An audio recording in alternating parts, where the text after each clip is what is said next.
Oi, pessoal, tudo bem? Eu desejo que todos estejam bem, saudáveis e em casa, assim que possível a gente retorna.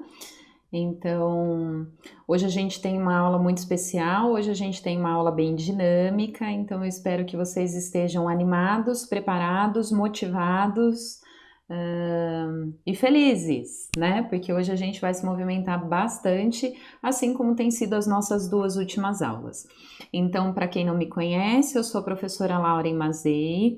Eu, juntamente com a professora Thais, ministro o componente de cinesioterapia. A professora Thais está com o pessoal do noturno e eu estou com o pessoal do diurno. E assim como vocês vêm acompanhado nas duas últimas semanas, nós temos feito uma parceria, porque nós ministramos o mesmo componente, temos o mesmo conteúdo e seguimos o mesmo cronograma. Então, até para a gente poder participar um pouco mais da dinâmica dos alunos, nós tivemos essa ideia, então, de compartilhar o nosso material. Ela gravando vídeos lá em Poços, eu gravando vídeos em Sorocaba e a gente compartilhando conhecimento. Então, vocês podem, o pessoal do noturno pode procurar a professora Thais em qualquer momento para tirar as dúvidas, o pessoal do diurno me procurar a qualquer momento, a gente pode fazer uma troca também, porque a nossa ideia é tornar o nosso conteúdo cada vez mais produtivo, cada vez mais explicativo e que vocês possam absorver o máximo aí nesse nosso período de afastamento do campus, ok? Então vamos lá, pessoal. Hoje a gente vai conversar sobre um assunto bem importante que chama-se CABAT, ou também conhecido como facilitação neuromuscular proprioceptiva. Então eu vou já pedir para que vocês acompanhem essa aula, né? Acompanhem a nossa dinâmica, a nossa parte prática e também essa parte introdutória e inicial com o conteúdo que a gente disponibilizou para vocês. Então é esse material aqui, ó. Ele é um material escrito mesmo, tá? Mas tudo que eu vou falar agora para vocês está aqui. E a nossa prática, a gente também vai seguir com esse material, tá bom? Então é bastante importante que você utilize desse material para acompanhar a nossa dinâmica. Pois bem, que história é essa de CABAT? Que história é essa de facilitação neuromuscular proprioceptiva? Então eu vou fazer uma breve introdução, tá? Que seria a mesma coisa que nós estivéssemos fazendo em aula antes de partir para a prática. Todo o contexto começa, né? Toda a história começa com um neurofisiologista chamado Dr. Hermann CABAT, lá por volta de 1940. Ele observava os trabalhos de uma enfermeira que trabalhava no setor de reabilitação, que ela chamava-se Elizabeth Kinney. Essa Elizabeth, que era uma enfermeira, não achem estranho, porque as nossas profissões de fisioterapeuta e terapeuta ocupacional são profissões muito novas, então sim, as enfermeiras antigamente tinham um papel aí no processo de cuidado e também de oferecimento de atividades para se exercitar.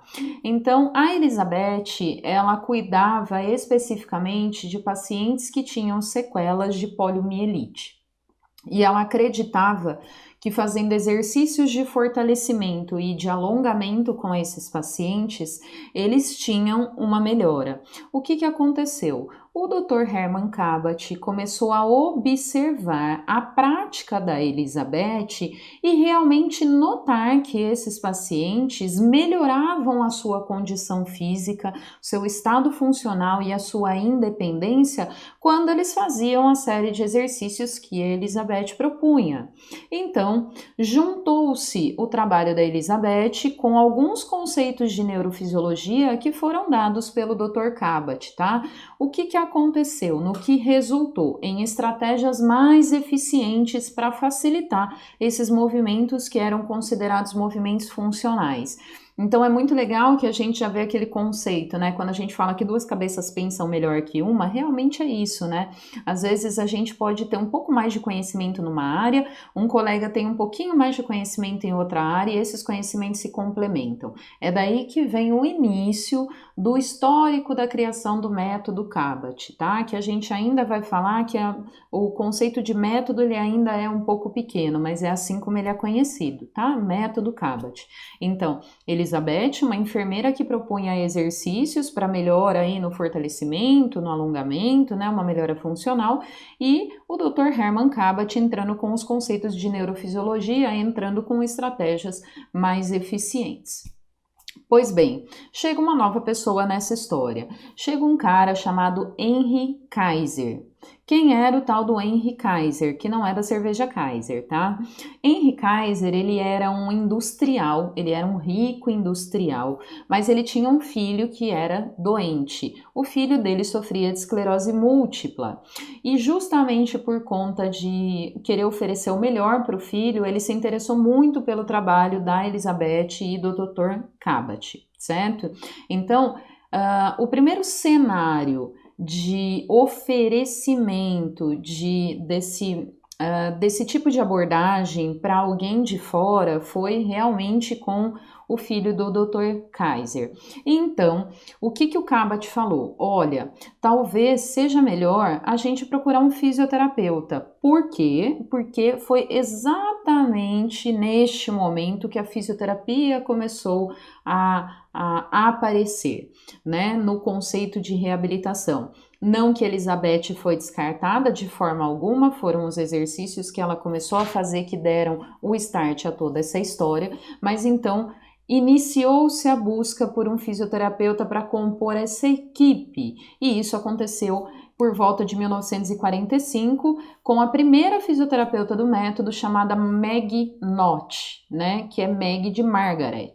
Então, entra a Meg nesse conceito dessa estratégia física para tentar trazer função para esses pacientes que tinham um acometimento motor e cria-se em Washington, um ano depois, em 1946, o primeiro instituto do método Cabot. Esse instituto chama-se Instituto Kaiser Cabot.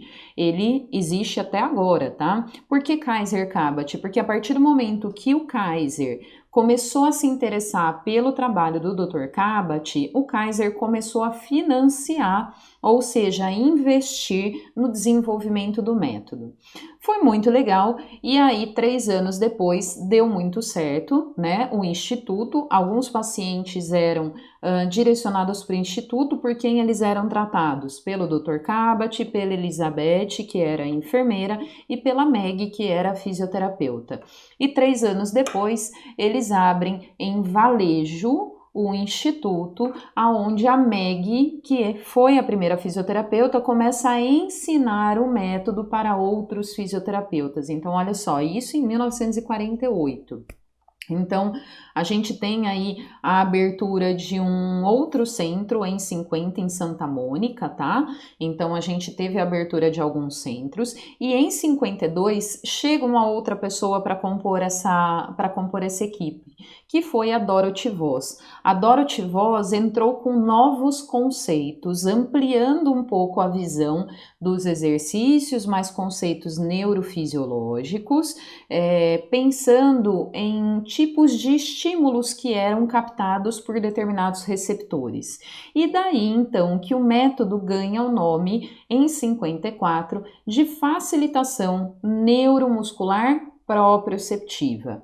Antes, quando foi a Elizabeth, a Meg, o Cabot, antes esse termo estava restrito só à facilitação neuromuscular e então entrou o termo proprioceptiva em 1954, criando-se assim o FNP. Essa é a sigla que a gente fala para o método Cabot também, facilitação neuromuscular proprioceptiva, ok? Então, caso vocês tenham interesse, caso vocês achem que é legal pesquisar, o Instituto Kaiser Cabot existe hoje, tá? Ele permanece aí dando treinamento para fisioterapeutas, terapeutas ocupacionais, Esse treinamento é super possível em 2 modalidades, é lá em Valejo, tá? Você vai lá para Califórnia, treinar Kabat. Então é como se fosse um aprimoramento mesmo, tá? Um tipo de especialização, mas é um aprimoramento, e você tem 2 modalidades para fazer, caso você tenha interesse. Lá eles oferecem uma modalidade que é mais prolongada, e então você demora um pouquinho mais, em torno de 6 meses para se especializar, e você tem uma modalidade que ela é mais curta, só que ela é mais intensiva. Então, se eu não me engano, são por volta de 3 meses, e aí você fica alojado no instituto e eles te dão uma ajuda de custo. Lógico que não é uma bolsa, mas eles te dão uma ajuda de custo para você comprar alimento e poder se manter lá durante esses 3 meses. Então, se você quer fazer um investimento aí num aprimoramento, fica a dica. Aqui no Brasil a gente tem alguns cursos, tá, de Kabat que são possíveis, alguns instrutores que tiveram a sua formação no Instituto Kaiser Kabat. Então a gente tem a Unifesp, se eu não estou enganada, oferece cursos excelentes aí de formação no método Kabat. Bom, uma das coisas que o nosso conteúdo traz é mostrar para você que não é simplesmente um método, porque ele é considerado um método, um conceito, um método e uma técnica, tá? Então a gente precisa entender o que cada um significa para então explorar o porquê que ele é considerado os 3 tipos. Primeiro, ele é um conceito porque ele ressalta uma função. Então, quando a gente fala de ressaltar a função, a gente está entrando com conceito, e ele também procura as resistências do paciente, ou seja, quais são as limitações que esse paciente oferece e como utilizar essas resistências, como utilizar essas limitações como influência no tratamento, tá? Então, eu identifico, primeiro, ressalto a função. Segundo, eu identifico o que ele tem de resistência e utilizo essa resistência a meu favor no tratamento. Ele também é considerado um método porque ele apresenta possibilidades de elaboração de um plano de tratamento, fazendo a introdução desse plano de tratamento lá, passo a passo. E isso significa ser um método, né? Com possibilidade de elaboração de plano, seja ele a curto, médio, longo prazo, e aí introduzir esse plano de tratamento passo a passo. Então, ele é um conceito, ele é um método e ele também é uma técnica. Por que é considerado uma técnica? Porque em técnicas existem certas regras que a gente não pode modificar, são regras imutáveis e alguns procedimentos que são pré-estabelecidos. Então, dentro do Kabat, a gente tem um recurso, um instrumento terapêutico, onde ele ressalta a função, ele vai identificar as resistências do paciente e utilizar essas resistências a favor, ele vai te dar uma possibilidade de traçar uma meta do seu tratamento e fazer o cumprimento dessa meta passo a passo, além de ter determinadas regrinhas e procedimentos que têm que ser seguidos. Por isso que ele é considerado, então, conceito, método e técnica. Pois bem, quando a gente fala de facilitação neuromuscular proprioceptiva, até então você deve estar imaginando para que serve, aonde eu aplico, né? Então, Kabat, ele prioriza a correção da função por via neuromuscular. Então, já vamos dar uma pausa aí e conversar sobre uma coisa. O que é uma via neuromuscular? Eu estou falando sobre a comunicação entre sistema nervoso e músculo. Não é isso? Ok. E essa comunicação, ela pode ser de mão dupla. Por quê? Porque o músculo pode informar o meu cérebro de acordo com o estado de tensão que ele apresenta, de acordo com a excursão que ele apresenta, o tamanho desse músculo, e o cérebro também pode mandar mensagem para o meu músculo dizendo o que ele tem que fazer. Músculo contrai, músculo relaxa, certo? Então, o Kabat prioriza a correção da função, então eu já estou pensando numa função que está prejudicada, não significa ausente, eu posso falar de diminuída, pela via neuromuscular, por meio da estimulação de receptores. Então, receptores que estão localizados nas articulações, receptores que estão localizados nos tendões e receptores que estão localizados nos músculos. Então, é assim, se eu quero estabelecer uma comunicação entre sistema nervoso central e músculo, eu tenho que pensar como chegar nessa conversa, tá? Eu quero priorizar a correção da função daquele indivíduo utilizando essa via neuromuscular. Então, quem é que faz a comunicação? Quem é que capta a informação para fazer essa transmissão de sinais? Os receptores. E aí eu vou utilizar, lógico, se eu estou falando de via neuromuscular, eu estou falando de músculo, então eu quero utilizar receptor que está no músculo.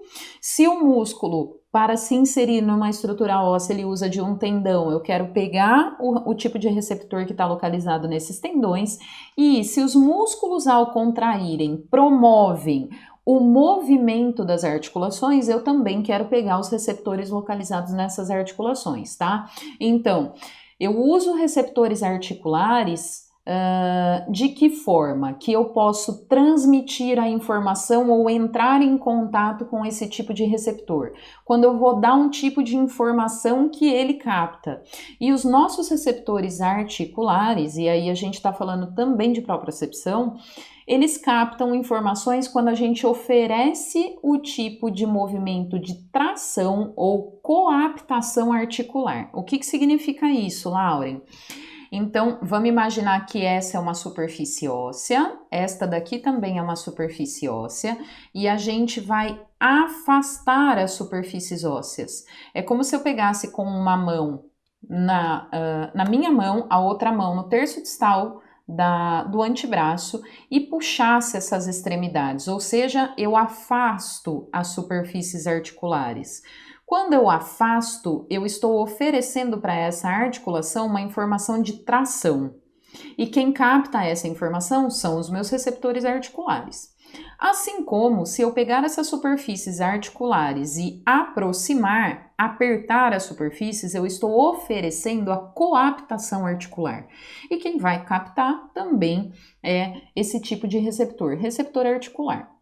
Então saibam que dentro do método, muito provavelmente a gente vai trabalhar com movimentos ou de tração ou de coaptação nas articulações.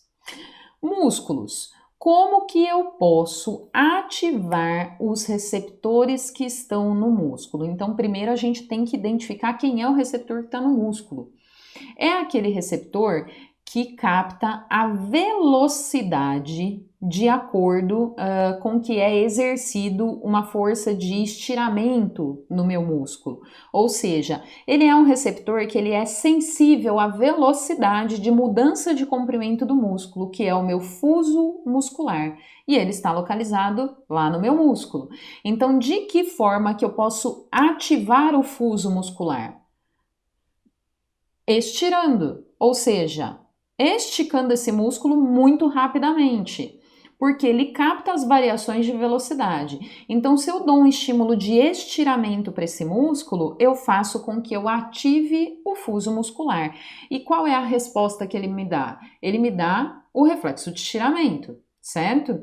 Que é a resposta contrária. Se eu estiro rapidamente o meu músculo, como mecanismo de defesa, o fuso muscular fala para o meu músculo, contraia, para se proteger, ok? E eu tenho o terceiro tipo de receptor, que seria aquele receptor que está localizado nos tendões. Quem está localizado nos tendões? O órgão tendinoso de Golgi, não é? O órgão tendinoso de Golgi, ele é um outro receptor, ele é um órgão sensível que está no meu tecido, agora no tendão, que ele capta justamente a diferença de comprimento do músculo. Então, um capta a velocidade, o outro capta a diferença de comprimento. E o OTG faz essa captação. Então, de que forma eu posso trabalhar para ativar o OTG? Trabalhando com o meu músculo em isometria, oferecendo uma tensão dentro do músculo, ou trabalhando com um estiramento prolongado, ou seja, um alongamento de forma permanente em janela de tempo, tá? Então eu vou trabalhar com receptores articulares, com receptores musculares e receptores tendíneos, pensando aí nesses receptores articulares proprioceptores, fuso muscular e órgão tendinoso de Golgi. Bom, gente, o Cabot, ele percebeu que qualquer ser vivo, ele possui um potencial. Como assim? Todo ser vivo é capaz, tem potencial de melhorar. A única forma de desenvolver esse potencial é oferecer uma demanda. E isso acontece conosco também. Eu sei que eu sou capaz de andar de bicicleta, mas eu só atinjo essa minha potencialidade se realmente eu for posta para andar de bicicleta. Ou seja, a única forma da gente desenvolver esse potencial é oferecendo uma demanda. É isso que o Cabot prega. Então, cada indivíduo ele é considerado como um todo, tá? Integrando estímulos sensoriais, estímulos motores, estímulos psicológicos e, lógico, assegurando que todo tratamento ele tem que ser direcionado para aquele indivíduo e não para um problema específico, ok? Então, durante o nosso tratamento, a demanda sobre o paciente ela é sempre orientada funcionalmente. O que isso quer dizer para nós?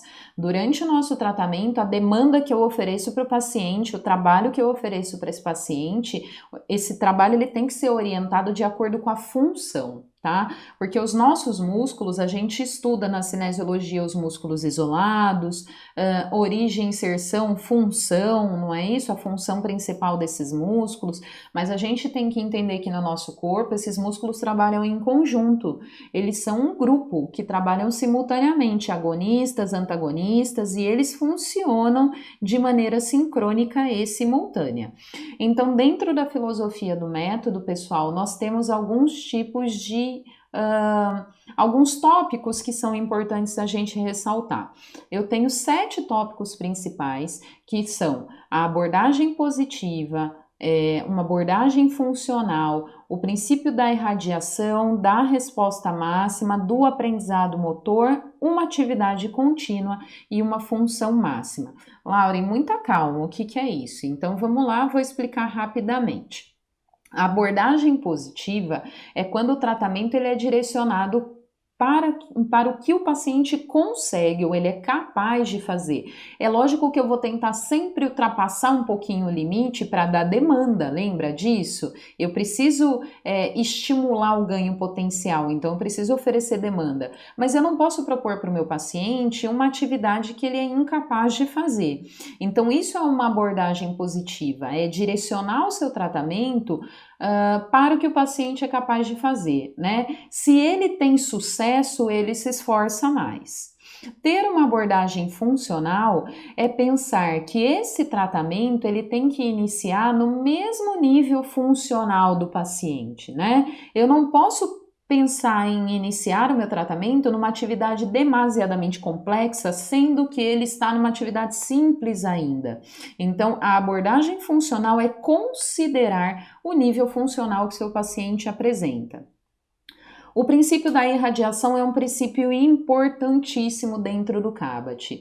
Então, o Dr. Cabot colocou que os princípios da resistência máxima, ou seja, uma resistência que eu vou oferecer ao exercício, ao movimento, e esse paciente vai ter que vencer essa resistência, junto com um estiramento muscular, vai facilitar a resposta de um músculo que está fraco.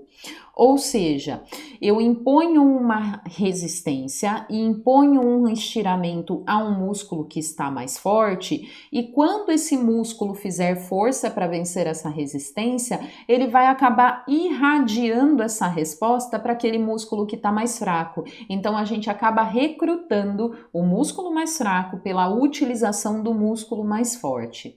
Tá claro?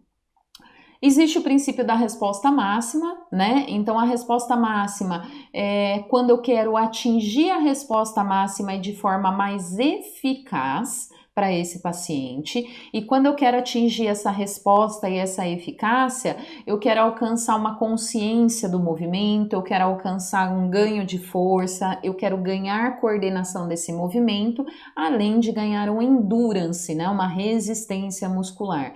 Então eu tenho que pensar que eu quero o máximo de resposta, mas é o máximo de resposta que aquele paciente consegue me dar pensando no nível funcional dele. Tá vendo como a gente vai construindo com os princípios anteriores? Eu vou considerar aquilo que é capaz de fazer, eu vou partir com as minhas atividades a partir do nível funcional do meu paciente, para depois evoluir para atividades mais complexas.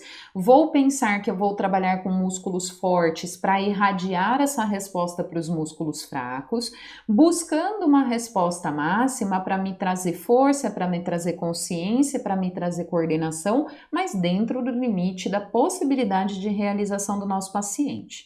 Além disso, eu tenho um aprendizado motor, porque a gente utiliza atividades que acompanham a sequência do desenvolvimento motor, então eu busco na memória motora o aprendizado motor.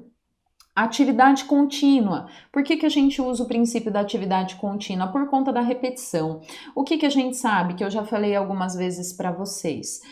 O aprendizado motor, ele acontece ou ele ocorre com base na repetição. A gente aprende a rolar, a gente aprende a engatinhar, a gente aprende a andar, a correr e fazer atividades mais complexas pela repetição. A gente faz uma vez, não sai muito elaborado, repete, aprimora, coloca velocidade, destreza, né? Isso é repetição. Então, o princípio da atividade contínua se baseia na repetição, que a repetição da resposta ela é utilizada para aumentar ou mesmo para manter essa aprendizagem motora. E o último princípio aí que a gente vai considerar pensando na filosofia do método, são 7 tópicos que embasam a filosofia do método Cabot, que é a ótima função ou função ótima. O que significa isso? O nosso corpo, basicamente, se você pegar os movimentos que nós fazemos naturalmente, que são movimentos automáticos, né? A gente não se movimenta num plano reto, tá? A gente não limita os nossos movimentos a um único plano. A gente sempre faz um movimento tridimensional. E pensando nesse movimento tridimensional, a gente precisa fazer uma combinação de movimentos, pensando numa função. E é o que a gente utiliza muito nas AVDs. Então, a gente pode até treinar os músculos de maneira isolada, exercendo um movimento somente num plano, mas no nosso dia a dia a gente não faz movimentos num único plano, a gente faz exercícios ou movimentos tridimensionais. Então é isso que a gente vai trazer para dentro do método, ok? O que eu quero ganhar, gente? Quais são os meus objetivos para eu ganhar dentro do Cabot? Primeiro, eu posso aumentar ou manter a amplitude de movimento. Então, se o seu paciente tem apenas uma limitação de amplitude de movimento, o Cabot pode ser um instrumento que pode ser utilizado. Melhorar a estabilidade, a gente trabalha muito com estabilidade proximal para depois ganhar movimento distal, direcionar um movimento ativo por meio da resistência ideal e de maneira correta, né? Estimular movimentos coordenados, então eu posso melhorar a coordenação, eu posso melhorar a sincronização das contrações musculares, das respostas corporais, e além disso eu posso aumentar a resistência, eu posso ganhar força, posso ganhar resistência, posso ganhar estabilidade, posso ganhar amplitude de movimento. Pensa no nosso cenário. Que tipo de paciente que pode nos procurar e a gente pode aplicar esse método? Pode ser um paciente ortopédico? Pode. Pode ser um paciente neurológico? Pode. Pode ser um paciente esportista, um desportista, um atleta? Pode. Pode ser um paciente por exemplo, saúde da mulher? Pode. Então, eu posso trabalhar com o Cabot, pessoal, em diversas frentes, tá? Ele não é exclusivo só para pacientes neurológicos, apesar de ter sido desenvolvido pensando em pacientes com danos neurológicos, que foi o caso da poliomielite, que foi o caso do filho do Kaiser com esclerose múltipla, mas a gente também aplica o Cabot em qualquer outro contexto, ok? Desde os mais independentes até os mais acometidos. Lógico que se eu vou pedir para o meu paciente exercer um movimento, realizar um movimento, eu vou precisar de que ele tenha um mínimo de força muscular, né? Então a gente precisa considerar alguns itens. Existem alguns princípios básicos que a gente vai utilizar na nossa prática, então vocês podem inclusive sinalizar, demarcar, né, grifar com marca-texto aí no seu material, porque são princípios que a gente sempre vai tentar lembrar durante a realização dos movimentos do Kabat. Primeiro deles, resistência ideal máxima. O que significa isso? Resistência, lembram de exercícios resistidos? Resistência, eu imponho uma resistência manual contra um movimento que meu paciente quer fazer. Então, sim, a gente vai entrar com resistência. Só que olha o termo, resistência ideal máxima. Você vai impor o máximo de resistência, só que esse máximo de resistência tem que ser ideal para o seu paciente. Então, ele tem que ser capaz de vencer a sua resistência. Ou, se você quer que ele mantenha o movimento numa posição de isometria, ele tem que ser capaz de manter a isometria, tá? Eu não posso oferecer uma resistência maior do que a capacidade que meu paciente tem, senão não tem sentido. Segundo princípio, o princípio da irradiação e do reforço. Então, ele vai se basear no excesso de energia daquele músculo forte para então estimular aqueles grupos mais fracos. Terceiro princípio, nosso princípio do contato manual. Gente, vai ser fundamental. A gente vai fazer isso na prática e vocês vão perceber que sem o contato manual, o Kabat não acontece, tá? Sem o contato manual e sem o comando verbal, não vai acontecer Kabat nenhum. O contato manual, ele vai estimular esteroceptores, receptores externos que estão na superfície da pele. São esses esteroceptores que vão captar o tato feito pelo terapeuta e vão informar ao paciente a correta direção do movimento e a direção correta do emprego da força. Então, uma das coisas que vai ter que ficar muito claro para nós é que eu não posso ficar nem um passinho para o lado, nem um passinho para o outro, porque aonde eu faço o contato manual e aonde eu posiciono o meu corpo é que vai informar para o meu paciente a direção do movimento e o quanto de força ele tem que aplicar naquele local. Ok? Esse é o princípio do contato manual. E o comando verbal, que o comando verbal diz para o paciente o que fazer e quando fazer. Então, no Kabat, a gente não pode ficar com um diálogo com o paciente, olha, isso, agora você coloca força aqui, agora você traz um pouquinho mais para cá. Não, a gente precisa dar comandos curtos e comandos rápidos para esse paciente. Vocês vão perceber que o Kabat é muito enérgico, é bastante ativo.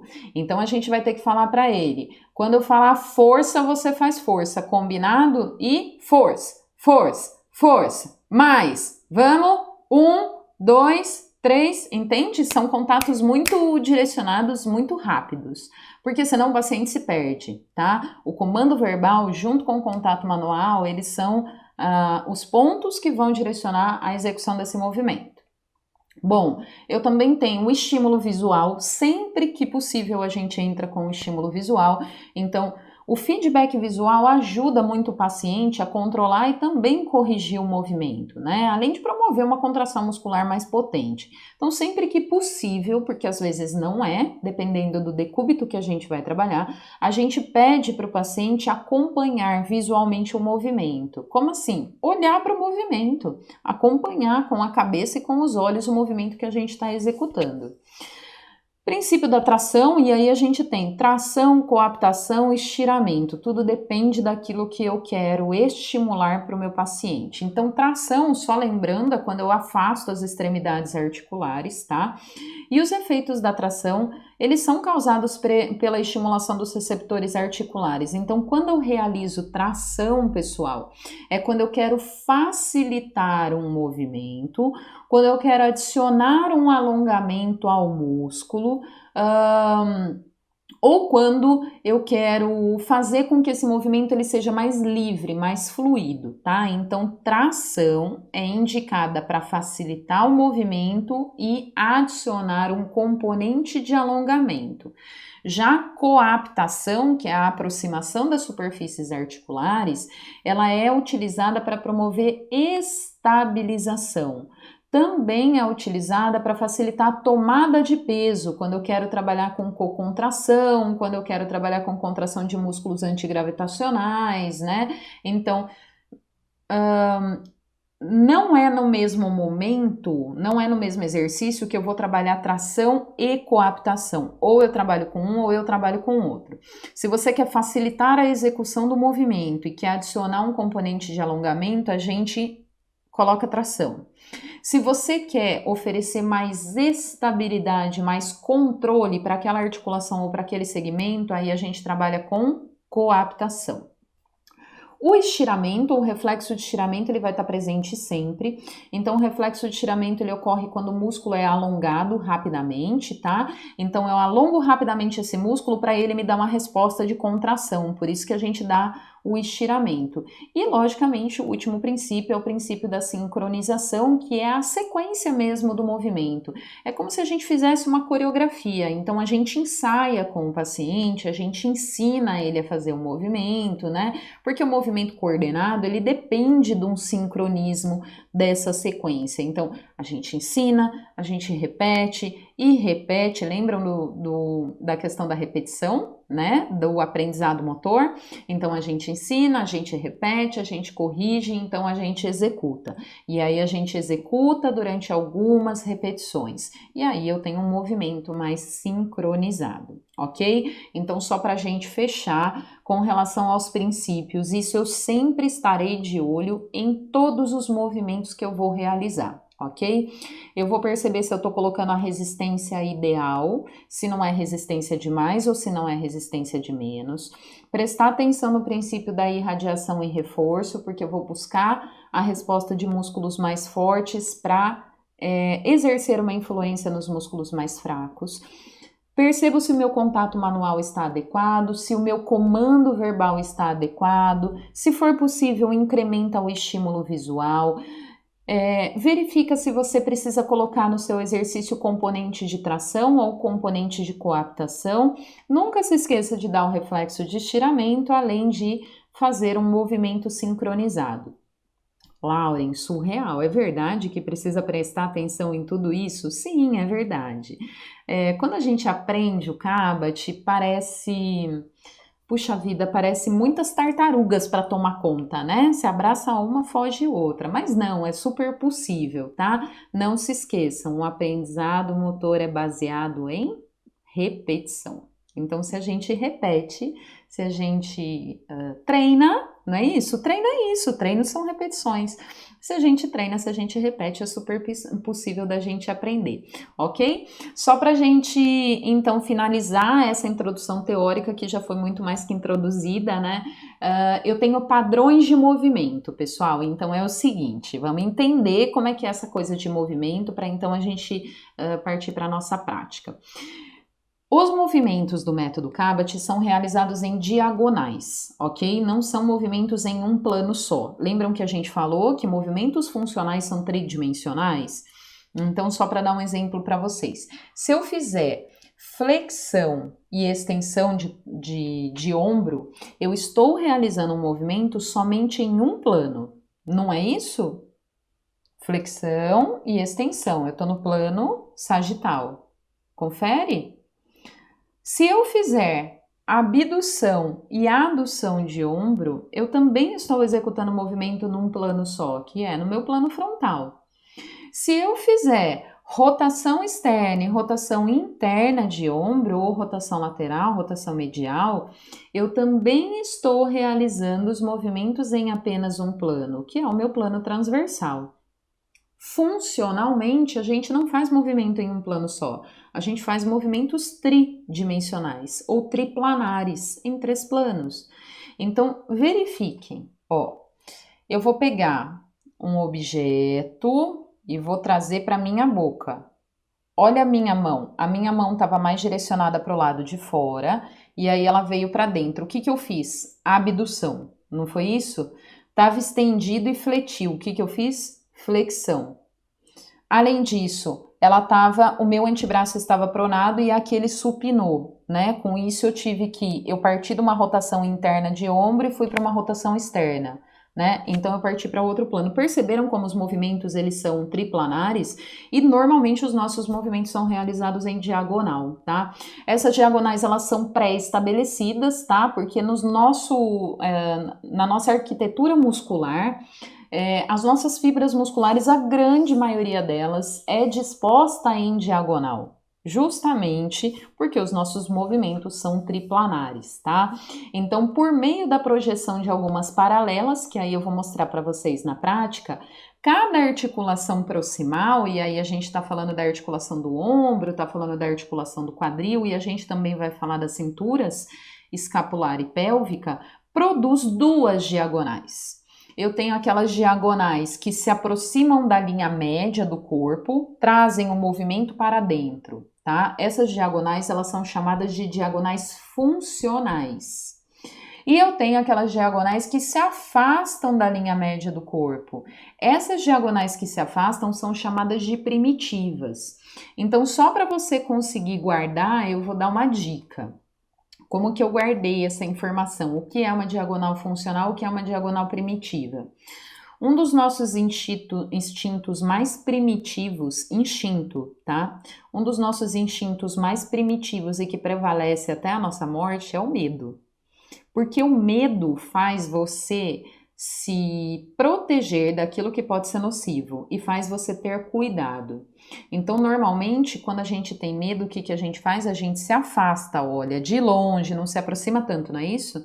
Então, tudo aquilo que eu vou para longe do corpo, que eu vou afastar do corpo, principalmente o meu movimento de afastar, esse movimento é chamado de diagonal primitiva. Porém, eu tenho outro instinto primitivo, que é o da sobrevivência, não é? E para sobreviver, o mínimo que eu tenho que fazer é comer, não é isso?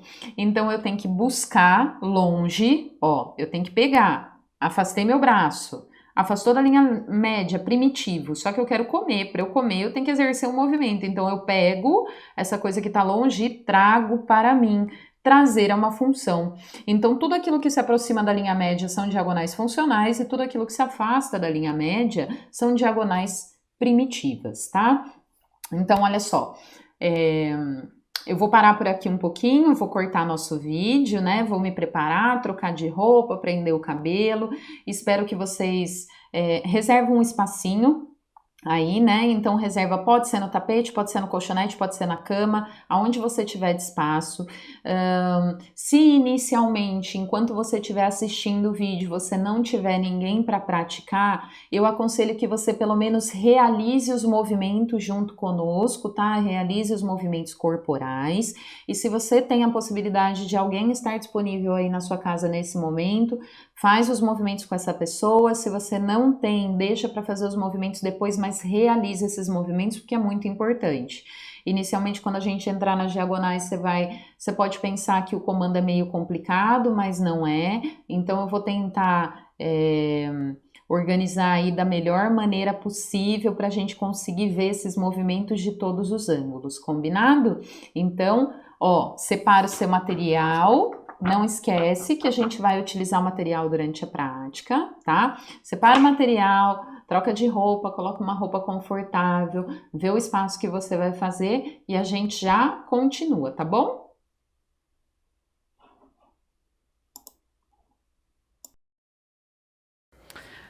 Pessoal, então vamos lá, vamos para a nossa prática. Eu já estou aqui organizada no meu cantinho com o meu paciente que se chama Paulo.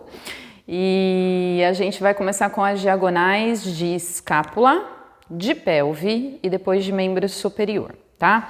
Então, não se esqueçam que a gente tem que acompanhar a prática com o material, porque aqui está a descrição de todas as diagonais que a gente vai realizar. Outra coisa que a gente vai lembrar é que a gente vai trabalhar com as diagonais primitivas e funcionais. Primitivas são todas aquelas que se afastam da linha média e funcionais aquelas que se aproximam, ok? Então, no material de vocês, a gente tem falando aqui, ó, escápula e pelve, né? Importante para tratamento de pescoço, tronco e extremidades. Pescoço, porque a gente vai perceber que Os movimentos de escápula interferem nos movimentos do pescoço e vice-versa. Tronco, porque os movimentos de pelve vão influenciar no movimento do tronco e vice-versa.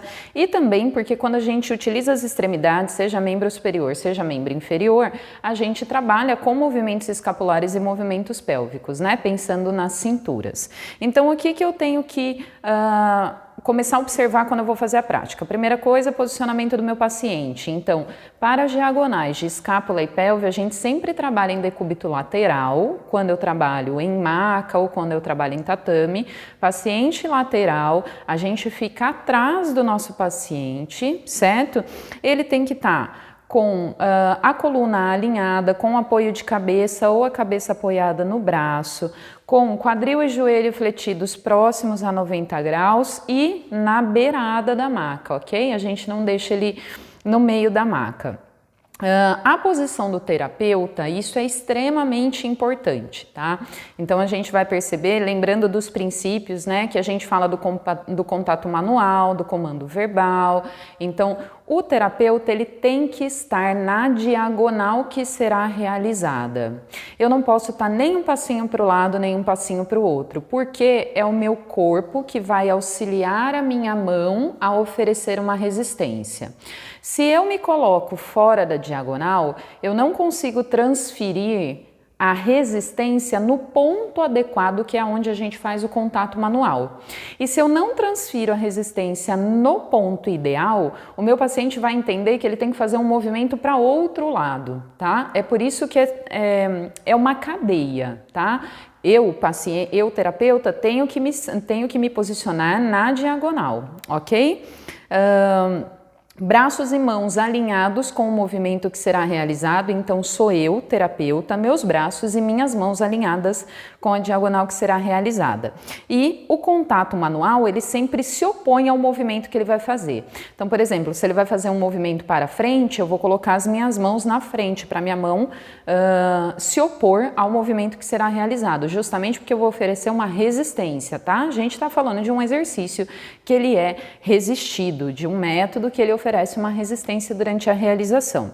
Posso fazer deitado na maca, posso fazer deitado em tatame, ou eu posso fazer as posições alternativas, que é sentado em pé, e a gente entra mais nas interferências funcionais, pensando em movimento.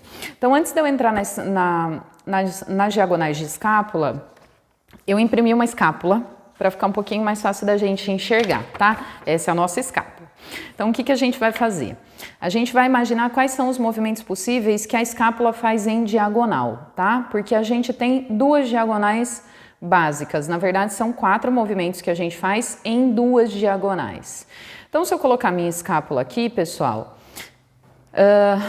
se eu colocar uma linha que é vertical, paralela à linha média do paciente, eu faço um movimento para cima e para baixo, que é elevação e depressão escapular. Isso não é um movimento diagonal, concordam? Se eu colocar uma linha horizontal, paralela ao solo, quando meu paciente está em pé, quais os movimentos que minha escápula faz? Abdução e adução escapular. Isso também não é um movimento diagonal. Então, vamos imaginar um movimento de diagonal de escápula. Tá? Vamos imaginar que eu vou colocar uma diagonal aqui, ó.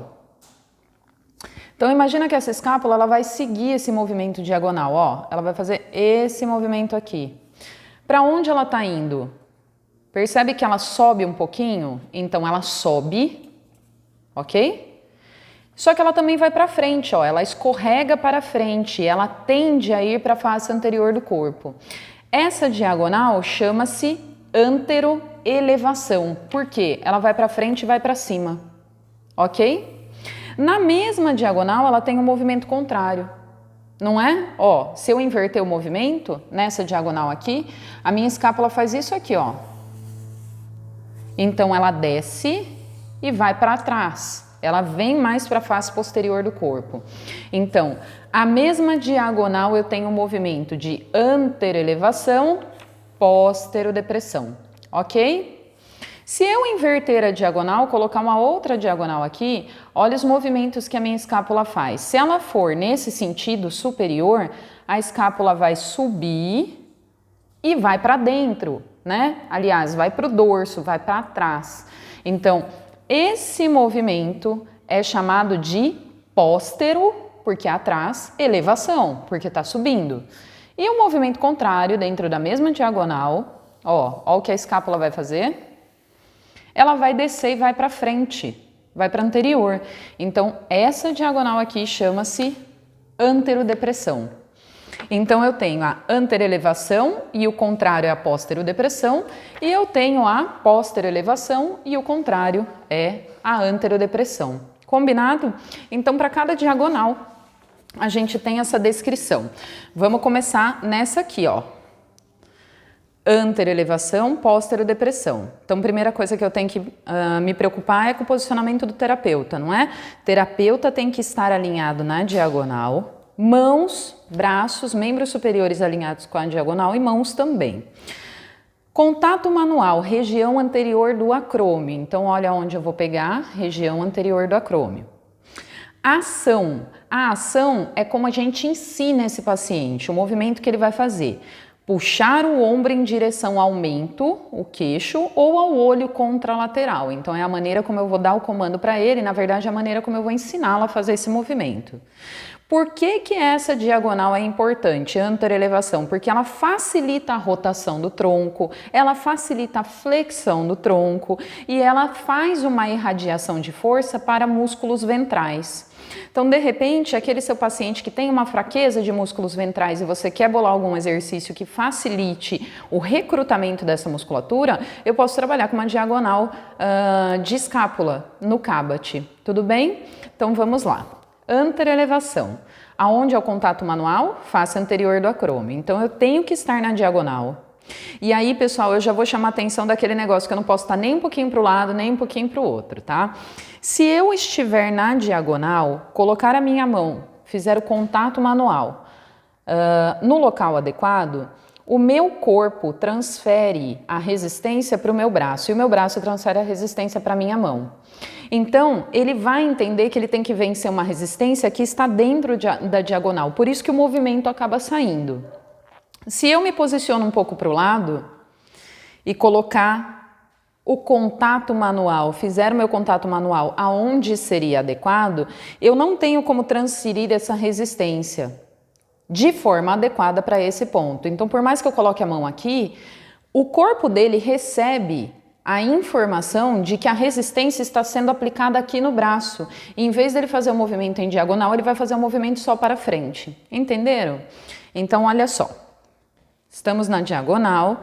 Vou ensinar o meu paciente primeiro. Para ensinar o paciente, a gente pode tocar em outras áreas. Primeiro, Paulo, o movimento que a gente vai fazer é um movimento com esse osso, com a escápula. E eu quero que você imagine que a gente vai pegar essa face aqui, essa região do ombro e vai levar em direção ao seu olho contralateral, ao seu olho que está encostado na maca, encostado no seu braço. Então, eu vou fazer um movimento para você. O movimento que a gente vai fazer é esse aqui, ó. Isso.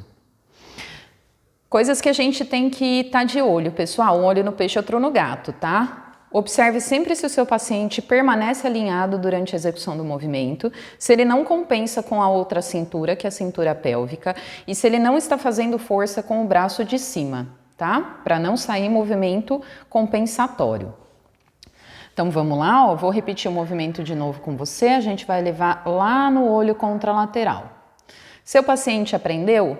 Faz o contato manual, mas sem oferecer a resistência e pede para ele realizar o movimento para ver se realmente ele aprendeu. Posicione-se na diagonal, uma perna à frente e a outra perna atrás. Para quê? Para que você faça uma descarga de peso na hora de impor a resistência. Então vamos lá? Leva para mim, então, empurrando a minha mão, o seu ombro lá em direção ao olho. Isso, beleza. Agora a gente prepara o movimento. Então, Paulo, quando eu falar força, você vai levar o ombro em direção ao outro olho, só que eu vou impedir o seu movimento, tá bom? E aí a gente vai repetir algumas vezes. Pessoal, antes de eu dar o comando, e o comando ele tem que ser incisivo, eu vou dar o reflexo de estiramento. Lembram dele? Então vamos lá. Trago para o movimento contrário. Tá pronto? E força, força, força, força, força, força, relaxa. Isso, vamos de novo. Força, força, força, força, força, força, relaxa. Mais uma vez, força. Força, força, força, força, força, muito bom. Diagonal de escápula, anteroelevação. Eu vou permanecer na mesma diagonal, pessoal, e vou fazer o movimento contrário. Póstero, depressão. Se uma vai para frente e para cima, a outra tem que ir para trás e para baixo, certo? É o inverso. Anteroelevação, póstero, depressão. Então, póstero, depressão, o contato manual vai ser abaixo da espinha da escápula. A minha espinha da escápula está aqui, então eu vou colocar o meu contato aqui, ó, porque eu tenho que estar na diagonal. A ação, o que a gente vai pedir para o paciente? Puxar a escápula em direção ao sacro. É como eu vou ensiná-lo a fazer esse movimento. E esse movimento é um movimento que facilita a extensão do tronco e tem uma irradiação para músculos dorsais, certo?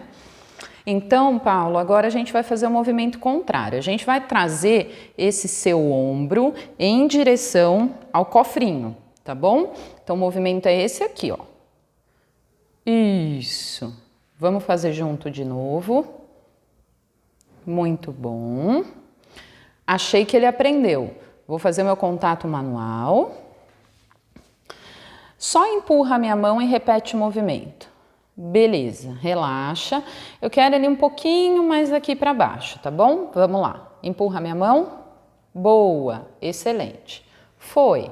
Então, agora eu entro com reflexo de estiramento e peço movimento contra a minha resistência. Então, quando eu falo força, você vai repetir o movimento, só que agora empurrando a minha mão, tá bom? Levo para o movimento contrário e faço o estiramento. Força, força, força, força, força, força, relaxa. Vamos de novo. E força, força, força, força, força, força, relaxa. Um pouquinho mais para baixo e menos para trás, tá bom? E força, força, força, força, força, força, muito bem.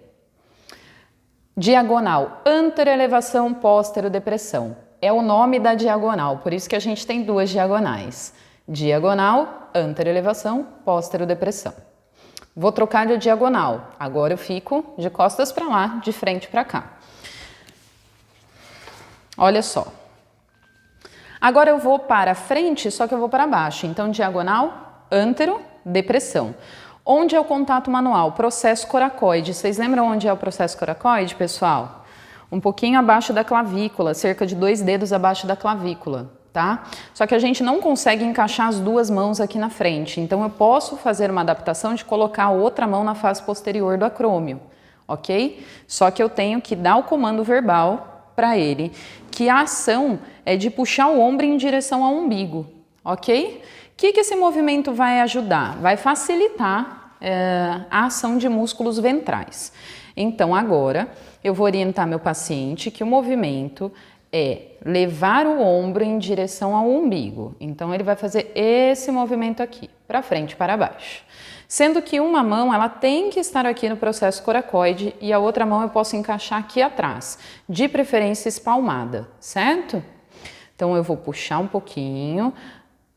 Paulo, puxa o movimento para mim, levando o ombro em direção ao umbigo. Excelente. Então, muito bem, pessoal, na diagonal. Agora eu vou dar o comando, vou puxar para o movimento contrário, vou dar o reflexo de estiramento.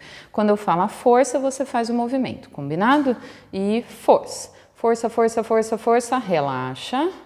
Vamos de novo. E força. Força, força, força, força, relaxa. Vamos mais uma vez e força. Força, força, força, força, muito bom. Contrário da diagonal, se foi para frente e para baixo, agora eu vou para cima e para trás, que é póstero elevação. Então vamos lá. A póstero elevação, o contato manual é na região posterior do acrômio. Então agora, pessoal, se o acrômio está aqui, eu vou pegar aqui, ó, na face posterior do acrômio. A ação é puxar o ombro atrás da orelha ou puxar o ombro em direção à nuca. E esse movimento facilita a mudança de decúbito de lateral para dorsal, porque eu puxo a escápula para trás, e traz uma irradiação de força para músculos de dorso e de pescoço. Nossa, Laura, então aqueles pacientes que têm uma dificuldade em fazer a mudança de decúbito, eu posso utilizar a diagonal de escápula para facilitar o movimento? Com certeza! Até porque eu estou falando de escápula, estou falando de cintura escapular e estou falando de proximal. Então a estabilidade proximal é muito importante, tanto para tronco, e aí a gente já vai falar de pelve também, é importante tanto para tronco quanto para extremidades, para membros superiores e inferiores, ok? Então vamos lá para a póstera elevação. Agora o movimento é trazer o ombro em direção à nuca. Então, Paulo, agora o movimento que a gente vai fazer é esse aqui, ó. Isso, como se eu quisesse encaixar esse ombro aqui atrás na nuca, tá bom? Eu vou colocar minha mão e só empurra a minha mão para ver se o movimento sai. Excelente. Então agora eu entro com o reflexo de estiramento, entro com a resistência. Então vamos lá, quando eu falo força, você empurra a minha mão, tá bom? E força. Força, força, força, força, relaxa, muito bom. Vamos de novo. Força. Força, força, força, força, relaxa. Isso, vamos mais uma vez e força. Força, força, força, força, força, muito bom. Beleza.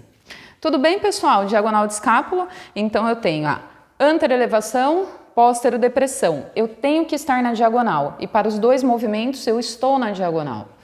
Troquei de diagonal. Eu tenho a anterodepressão, póstero-elevação. Tudo bem? Vamos para a pelve? Agora a gente vai fazer a diagonal de pelve. Tá? Então, pelve, pessoal, acontece da mesma forma. Eu imprimi uma pelve para vocês. Olha a pelve. Pequena, né? Nossa pelve. É uma vista lateral, ok? Então, eu vou colocar essa pelve aqui. E imaginem que, se eu elevo e deprimo a pelve, eu só estou fazendo uma inclinação de pelve, né? Uma inclinação para a direita ou para... Estou elevando e estou deprimindo, né? Inclino, na verdade, subo e desço a pelve. Só que não é um movimento em diagonal, né? Se eu fizer uma antiversão e uma retroversão, também não é um movimento em diagonal. Então, como que essa pelve se comportaria se ela se movesse na diagonal? É a mesma coisa, gente, a gente traça a mesma diagonal. Então, se eu colocar uma diagonal aqui, ó, na minha direção, essa pelve, ela vai escorregar para frente e vai subir. Então, essa diagonal aqui, esse movimento para frente, é chamado de anteroelevação. E na mesma diagonal, se essa pelve escorregar para cá, ó, ela vai vir para trás e para baixo, certo? Muito bem. Se eu trocar a diagonal, se eu colocar essa diagonal aqui, ó. Se essa pelve escorregar para cá, ela vem para trás e para cima, então, póstero-elevação. E se essa pelve escorregar para cá, opa, assim, ela vai vir para frente e para baixo. Então, essa é a anterodepressão, ok?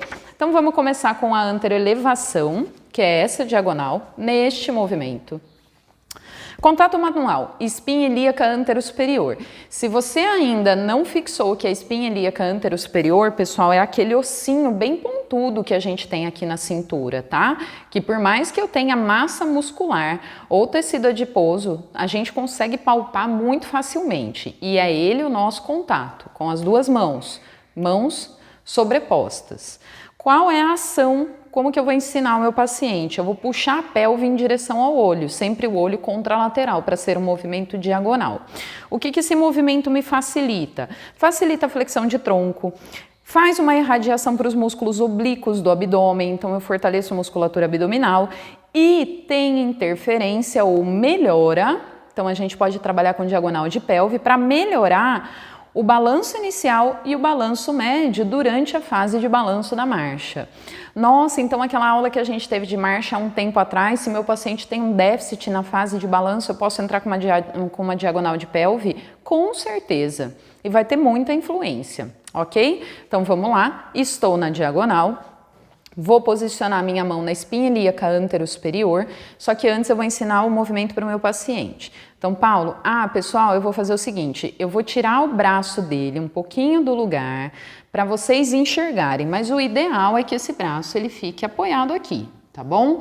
Mas a gente vai tirar um pouquinho esse braço aqui, ó, só para melhorar a visão de vocês, tá? Então, olha só.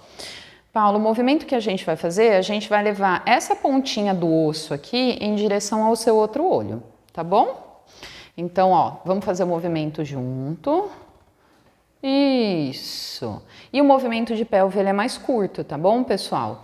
Então, eu vou colocar os meus braços, vou colocar minha mão, sem fazer força, só leva o movimento para mim. Boa. Excelente. Então, agora nós vamos junto, tá bom? Agora eu vou dar um reflexo de estiramento, vou impor a resistência e vou pedir para ele vencer essa resistência. Trago o bumbum um pouquinho para baixo, que é a posição contrária, e força. Força, força, força, força, força, muito bom. Pessoal, olho no peixe, olho no gato, né? Eu tenho que olhar o movimento, mas eu tenho que ver se ele não tá compensando, ok? Vamos de novo. Força. Força, força, força, força, força. Relaxa. Vamos mais uma vez. Força. Força, força, força, força, força. Muito bom. Agora eu posso tirar o braço um pouquinho. Beleza.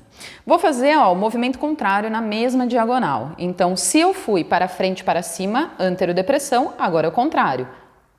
Desculpa, anteroelevação, agora é o contrário, é pósterodepressão. Pósterodepressão, o contato manual é na tuberosidade isquiática. Pessoal, onde é a tuberosidade isquiática? É aquele ossinho do bumbum que a gente senta. Quando a gente senta no chão durinho, a gente não sente aqueles ossinhos do bumbum? Então, ele fica bem no meio do glúteo, tá, pessoal? Na verdade, um pouquinho mais para baixo.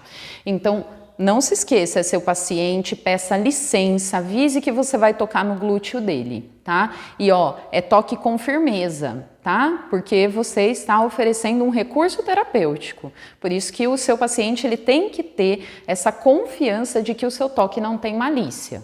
Então, vamos lá, posicionei as minhas mãos, vou ensinar o meu paciente, ó, a ação é empurrar o bumbum em direção ao calcanhar ou realizar o movimento de sentar. Então, uma das coisas que eu costumo falar para os pacientes é o seguinte: Paulo, nós vamos fazer um movimento agora que é como se você quisesse sentar na minha mão. Então, ó, a gente vai fazer esse movimento aqui. O que a gente tem que tomar cuidado, pessoal, nesse movimento é que se eu deixar os braços aqui, ó, eu tô mais alta do que a maca, né? Se eu deixar aqui, aonde que eu tô colocando meu vetor de força? Nessa direção, de cima para baixo. Então, se eu continuar com o braço nessa direção, ele vai entender que ele tem que trazer o bumbum para baixo, mas para cima. Então, nessa diagonal, o ideal é que a gente afaste mais os pés e que a gente flexione o joelho para quando ele fizer o movimento de sentar, a gente abaixar junto, para direcionar a minha resistência. Então, Paulo, eu vou colocar só a mão, sem colocar resistência, faz um movimento para mim.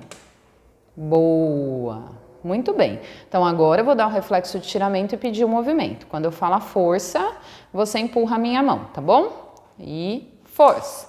Força, força, força, força, força. Muito bom. Relaxa. Mais uma. Força. Força, força, força, força. Relaxa. Vamos mais uma vez. Força. Força, força, força, força. Muito bom. Diagonal. Anteroelevação, pósterodepressão. Vou trocar. Agora eu vou para outra diagonal. Anterodepressão. Essa pelve agora vai para frente, só que para baixo. Então, o meu contato manual é na espinha ilíaca anterosuperior e na tuberosidade isquiática. Então, vou ter que segurar aqui, ó, a pelve na frente e atrás. A ação, eu vou pedir para ele empurrar o joelho para baixo. Então, é assim que eu vou ensiná-lo. Tá? O que esse movimento interfere na nossa vida? Então, eu posso utilizar essa diagonal para facilitar inclinação lateral de tronco ou mesmo para ter interferência na fase de contato inicial, no contato inicial da fase de apoio da marcha. A gente usa muito diagonais de pelve, inclusive para melhorar as fases da marcha. Tudo bem? Então, olha só. Vou ensinar o movimento primeiro. Paulo, agora a gente vai levar esse bumbum para frente e para baixo. Então, a impressão, o movimento que você vai tentar fazer é empurrar esse joelho lá para frente, assim, tá bom? Mas não precisa abrir a perna, a gente vai fazer o movimento só com o quadril. Então, ó, uma mão na espinha ilíaca anterosuperior, a outra mão na tuberosidade isquiática. Faz só o movimento para mim, por favor. Boa! Vamos de novo, faz só o movimento. Isso. Então agora eu vou dar um reflexo de estiramento. Quando eu falar para você força, você faz o movimento, tá bom? E força. Força, força, força, força, força. Relaxa. Vamos de novo e força. Força, força, força, força, força. Relaxa. Mais uma vez. Força. Força, força, força, força. Relaxa. Muito bem. O contrário da anterodepressão é a posterelevação. Então, agora, o nosso contato manual é na região posterior da crista ilíaca, e a crista ilíaca é toda aquela asa, né, que a gente tem, aquela borda que a gente tem no osso da pelve, e a ação é puxar o bumbum para cima, então a gente vai falar para ele levar o bumbum na nuca, né, e esse tipo de movimento, ele facilita tanto a inclinação lateral quanto a irradiação para o nosso músculo quadrado lombar. Então, vamos lá. Agora, Paulo, o movimento é de empinar o bumbum, tá? Então, a gente vai tentar levar esse bumbum aqui na nuca, tá bom? É para cima e para trás. Isso. Cuidado para não erguer a perna. Vamos de novo. Aí, muito bom. Estou na diagonal. Empurra a minha mão, só para eu ver o movimento. Boa, relaxa. O movimento é curtinho mesmo, viu, pessoal? Agora eu vou dar o reflexo de estiramento e o comando. Quando eu pedir para você força, você empurra a minha mão. Vamos lá? Força. Força, força, força, força, força. Relaxa. Vamos de novo. Força. Força, força, força, força, força. Relaxa. E mais uma. Força. Força, força, força, força, força. Relaxa. Joia. Muito bom. Pessoal, antes da gente seguir para as nossas diagonais para a nossa diagonal de membro superior, eu queria fazer um comentário. Lauren, quantas vezes a gente vai fazer a repetição desses movimentos? Tudo depende de quanto de força o seu paciente tem. Então, a primeira coisa é que a gente só entra com o movimento resistido. Vou colocar a resistência, vou dar um reflexo de estiramento e entrar com a resistência quando o meu paciente realmente aprendeu o movimento. Então, o que pode acontecer na nossa prática clínica? Pode ser que você fique uma sessão, 2 sessões só ensinando o seu paciente a fazer esse movimento. Porque às vezes ele tem uma consciência corporal muito ruim, então até que ele aprenda o movimento ativo, voluntariamente, para depois, então, a gente entrar com o movimento resistido. Lembram que um dos pré-requisitos para eu entrar com a resistência é o paciente fazer um movimento voluntário, um movimento ativo, vencendo a gravidade? Então, certifique-se de que o seu paciente entendeu corretamente o movimento. Não adianta a gente entrar com uma diagonal se ele não compreendeu a execução do movimento, ok? Segundo, levem sempre em consideração aquele tópico, aquele princípio básico, resistência ideal máxima. A resistência é posta com base no que o seu paciente pode vencer de resistência. Então, ele tem que ser capaz de realizar o movimento. Não existe coisa mais frustrante do que você dar atividade para o seu paciente que ele não consegue fazer, ok? Até porque a gente tem que dar o reforço positivo, não é? E a outra coisa que eu vou levar em consideração com relação ao número de repetições é que eu quero que ele execute todas as repetições com o máximo de eficiência. Então, se eu entrei, por exemplo, eu resolvi fazer 5 repetições, ele fez 5 repetições boas, legal. Na próxima sessão eu vou tentar fazer 6. Se eu partir para 6 repetições e a sexta saiu mais ou menos, então eu vou treinar primeiro com 5 e a hora que eu sentir mais firmeza, aí então eu ofereço 6 repetições. Posso passar para 8 repetições, até chegar em 10, 12 repetições. Tudo bem? Pessoal, então agora vamos para a diagonal de membros superiores. As diagonais de membros superiores, elas parecem um pouquinho mais complicadas porque envolvem o movimento de algumas articulações, tá bom? Então, seguindo o nosso material, olha só. A gente usa a diagonal de membro superior para tratar disfunção como fraqueza de membro superior, incoordenação, limitação articular e também para exercitar o tronco, tá? Então, quando a gente entra com diagonal de membro superior, a gente não pensa só no membro e sim na influência que ele tem no tronco. A gente tem 2 diagonais e aí entram os nomes que são mais compridos, que é flexão, abdução, rotação externa e extensão, adução, rotação interna. E a segunda diagonal é flexão, abdução, rotação externa com extensão, abdução e rotação interna. Eu falei abdução no início, né? É adução. Então, olha só, eu já vou facilitar o entendimento dessas diagonais. Primeira coisa, posicionamento do paciente. Para a diagonal de membro superior, a gente trabalha com o paciente em decúbito dorsal, ok? Próximo à borda da mesa, então a gente deixa ele mais para o nosso lado, a gente vai ficar do lado que essa diagonal vai ser executada. E a gente coloca um suporte na cabeça, se necessário, e o pescoço numa posição confortável. O terapeuta, ele tem que estar voltado na linha da diagonal novamente, com as mãos e os braços alinhados com o movimento. Então, eu vou pedir para vocês terem um pouquinho de atenção, não só no posicionamento que o terapeuta adota no membro do paciente, e também o posicionamento corporal do terapeuta, porque vocês vão perceber que a gente vai girar, tá? A gente vai precisar girar pelo menos aí 180 graus para acompanhar a linha de diagonal. Vamos falar sobre a linha da diagonal? Então, quem é o eixo do nosso movimento? O ombro, tá? A articulação proximal. Então, eu tenho que traçar uma diagonal nesse sentido aqui, ó. E o meu braço, ele vai ter que se movimentar nesse sentido, olha só. Então, essa é uma diagonal, aqui. E eu tenho outra diagonal que é para cá. Então, meu braço vai ter que se mover nessa diagonal aqui, ó. Ok?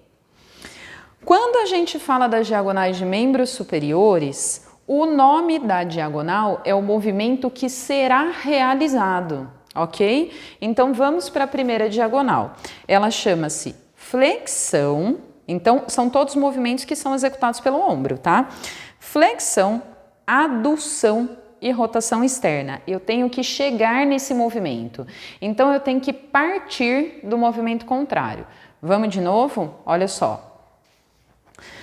O ombro tem que estar fletido, flexão, adução, tem que estar para dentro e rotação externa, ó. Palma da mão para cima, meu braço está em rotação externa, ok? Porque eu estou falando de rotação externa de ombro. Então, se ele tem que estar fletido, ele tem que estar aduzido e ele tem que estar rodado externamente, a diagonal ela sai daqui, certo?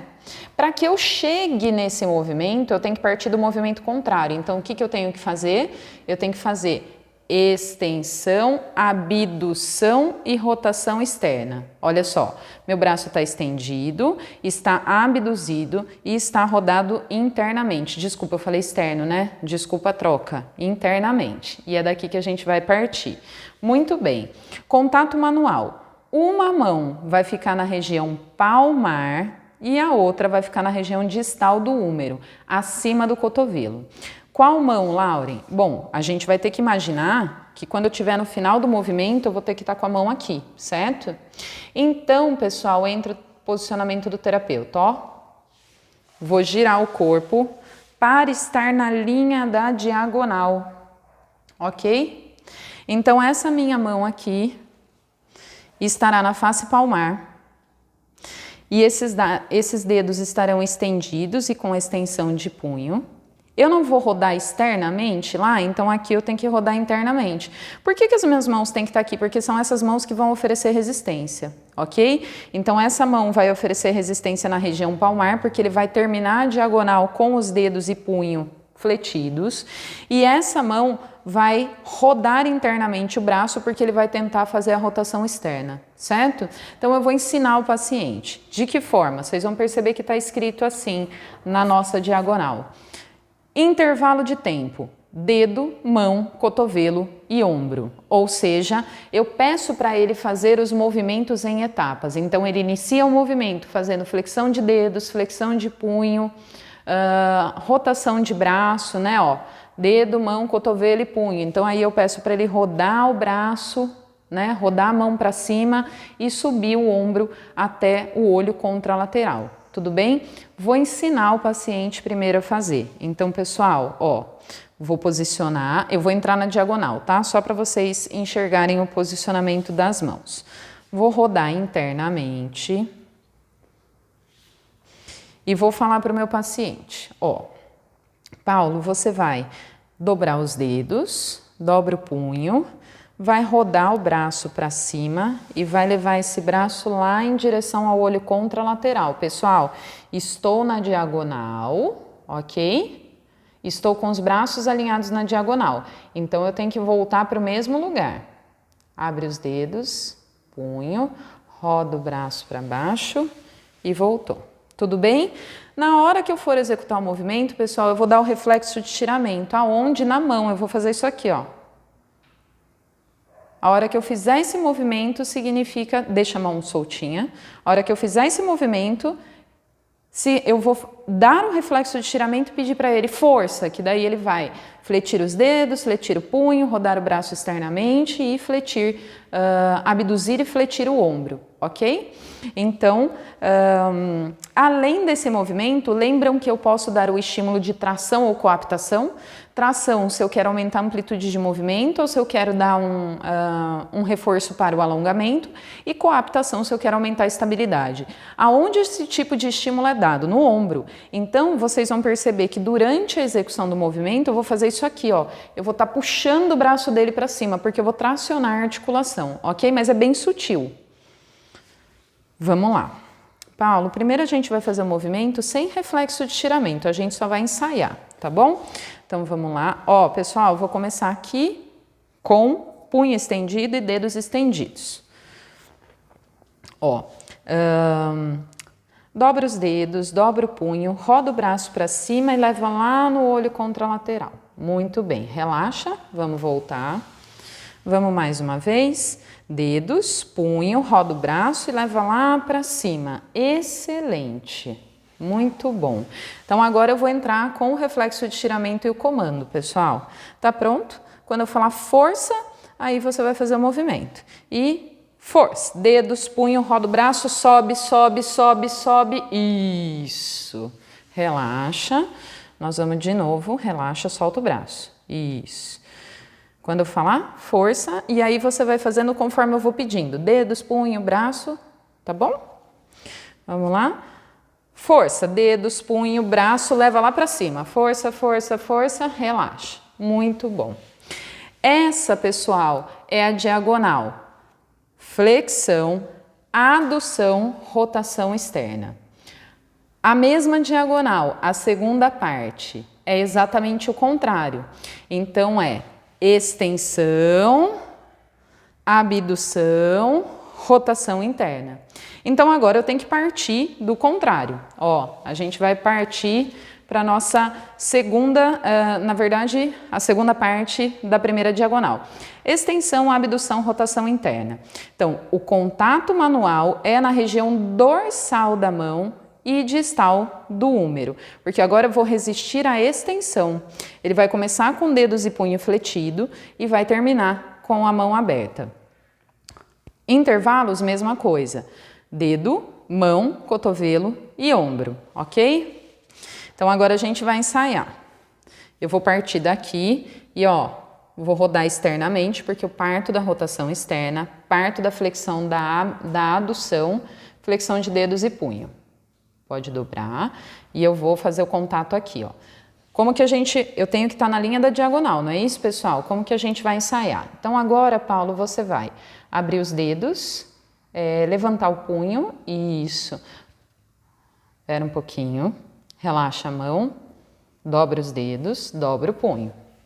Então, vamos lá. Devagar, sem muita força, dedos, punho, vai rodar o braço para cá, ó, e vai trazer ele para baixo, com o punho aqui. Tudo bem? Vamos de novo. E aí, pessoal, é um ensaio mesmo. Lembra que a gente acabou de falar? Eu tenho que ter certeza que meu paciente compreendeu o movimento, para então eu entrar com resistência, com reflexo de estiramento, certo? Então, vamos lá. Dedos, punho, vai rodar o braço e vai trazer ele para baixo. Ok? Então, agora eu vou entrar com o comando. Ó, durante o movimento eu vou fazer isso aqui, pessoal, vamos exagerar, tá? Eu vou fazer isso aqui, vou puxar o braço dele para cima, porque eu quero gerar uma tração na articulação do ombro. Tá pronto? Quando eu falar força, mas não precisa pôr muita força. Vamos lá? Força, dedos, punho, roda o braço. Então, é assim, você vai falar para o paciente que isso tem que acontecer para a gente mostrar. O paciente não pode fazer mais força do que você está aplicando. Então, tem que chegar num meio termo, porque se ele aplica muita força, o que que começa a acontecer? Ele começa a desorganizar e compensar o movimento. E não é o que a gente quer buscar um fortalecimento, certo? Então, vamos lá, de novo. Menos força, bem menos. Dedinhos, isso, punho. Sem resistência, vamos ensaiar de novo. Dedos, punho, roda o braço e desceu. Isso. Vamos lá. Agora eu vou entrar com reflexo de estiramento e resistência. E força. Dedos, punho, roda o braço, desceu. Muito bem. Vamos de novo. Agora ficou bom. E força. Dedos, punho, roda o braço, desceu. Essa é a primeira diagonal. Então, uma parte flexão, adução, rotação externa. A outra parte extensão, abdução, rotação interna, ok? Agora a gente vai para outra diagonal. Nós vamos para essa diagonal aqui, ó. Então agora a gente tem que mudar de lugar. É aqui que eu vou trabalhar. Bom, uma diagonal chama-se flexão, abdução e rotação externa. Então, o braço tem que estar fletido, só que agora ele tem que estar abduzido para fora e rodado externamente. Então, palma da mão para cima. Aqui, certo? Tá fletido, tá abduzido e tá rodado externamente. Nesse movimento, a mão termina aberta. Então, se eu tenho que chegar nesse movimento, se é o nome da diagonal, eu tenho que chegar nesse movimento, eu tenho que partir do contrário. Qual que é o contrário disso tudo aqui? Dedos e mãos fechados, braço rodado internamente, aduzido e estendido. Então, é daqui que a gente vai partir, pessoal. E eu tenho que estar na diagonal, certo? Então, vamos ensaiar o movimento com o meu paciente. Dobrou? Isso. Então, agora, Paulo, você vai fazer o seguinte. Você vai abrir os dedos, estender o punho, vai rodar o braço para cá, ó, tá? Roda o braço e traz ele aqui para cima. Pode levantar um pouquinho mais o punho, tá bom? Vamos de novo, relaxa o braço. Isso. Dobrou os dedos e o punho, isso. Então, vamos lá, abre os dedos, punho, roda o braço para fora, isso, e subiu. Tudo bem? Relaxa, faz menos força. Dedos, punho, rodou o braço, subiu. Maravilha, ó o punho, isso, show. Agora nós vamos entrar com comando verbal, vamos entrar com resistência, vamos entrar com reflexo de estiramento, ok? E força, dedos, punho, roda o braço, sobe, força, força, força, aí, certo? Ó, corpinho, né? Vamos de novo, fechou os dedos, mais uma vez e força, dedos, punho, roda o braço, subiu, força, força, força, beleza. E a gente acompanha a diagonal. Agora a gente vai fazer a diagonal contrária. Então, a diagonal contrária é exatamente o movimento que a gente terminou, né? Eu começo ali. Então, é extensão, adução, rotação interna. Extensão, adução, rotação interna. Eu tenho que terminar aqui com dedinhos fechados. Então, agora eu tenho que começar inverso, né? E eu tenho que estar nessa diagonal. Então, agora, o que é o inverso dessa diagonal? De extensão, adução, rotação interna. É rotação externa, abdução e flexão. Não é isso? Ok. Só seguindo aí a sequência de vocês, ó. Contato manual na região palmar e distal do húmero, certo? Então, agora, estou na diagonal, ó. Então, eu tenho que estar aqui na diagonal para poder virar para cá, ok? Estou aqui. Então, essa mão aqui na palma e essa para cá, rodando externamente. Vamos ensaiar com o nosso paciente. Paulo, dobra os dedos, flete o punho, roda o braço para dentro e vai levar lá no outro lado. Isso mesmo, ok?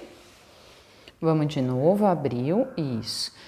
Dedos, punho, rodou o braço, aí, muito bom. Vamos agora com o comando, então vou dar o reflexo de estiramento, vou fazer a tração no ombro, vou oferecer a resistência e pedir o movimento. E força, dedos, punho, roda o braço para dentro, força, força, força, relaxa.